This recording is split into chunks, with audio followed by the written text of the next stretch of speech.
U.S. fighter jet skids off aircraft carrier. Nearly falls into the sea. An arresting cable incident caused the U.S. fighter jet to skid off the aircraft carrier's runway. And the pilot managed to regain altitude when he was about 5 meters above the sea. On February 5, Business Insider published documents collected on the incident that occurred on November 27, 2023 with an F-A-18A Super Hornet of the 83rd Fighter Squadron, which was on duty on the USS Dwight D. Eisenhower aircraft carrier operating in the Middle East.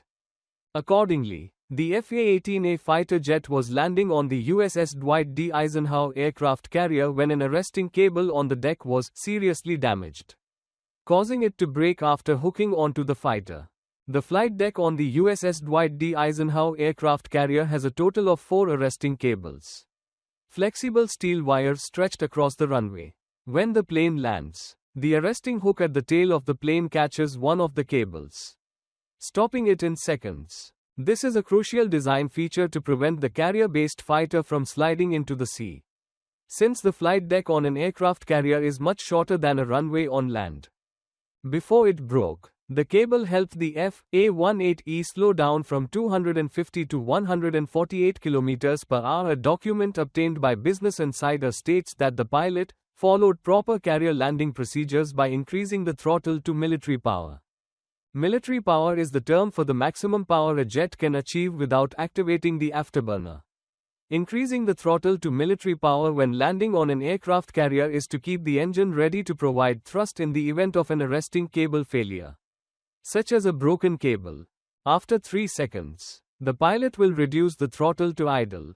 The tailhook of the aircraft will be raised according to the signal of the instructor on the deck. At the time of the cable break, the pilot on the F-A-18A Super Hornet immediately felt something was wrong when the fighter did not stop on the flight deck.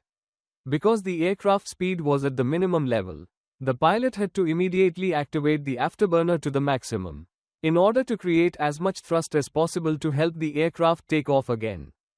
The carrier fighter moved to the end of the flight deck at a dangerously low speed of 163 km per hour normally. The aircraft needs to reach a speed of about 277 km per hour to take off safely from an aircraft carrier. The aircraft then slid off the edge of the deck and lost altitude rapidly. Even though the pilot had activated the afterburner, maintenance data shows that the lowest altitude of the carrier fighter above the sea was 5 to 10 meters. As the plane was about to crash into the sea, the pilot adjusted the fighter and pulled the stick to raise the nose, helping it gradually gain altitude and escape. The pilot demonstrated extraordinary skill, not only saving his own life but also the life of the $60 million plane. The whole thing happened in less than 20 seconds, requiring the pilot to make very quick calculations, said Business Insider editor Jake Epstein. The pilot was a lieutenant and his name was not disclosed. In the award recommendation for the pilot, the commander of the 83rd Fighter Squadron praised his subordinate for executing the procedure correctly, demonstrating calmness and excellent flying skills. The fighter was able to return to participate in the campaign against the self-proclaimed Islamic State, IS, militants the next day. The pilot was later awarded the Air Medal for his outstanding performance while performing the mission. U.S. Navy fighter jets have had a number of near misses while operating on aircraft carriers.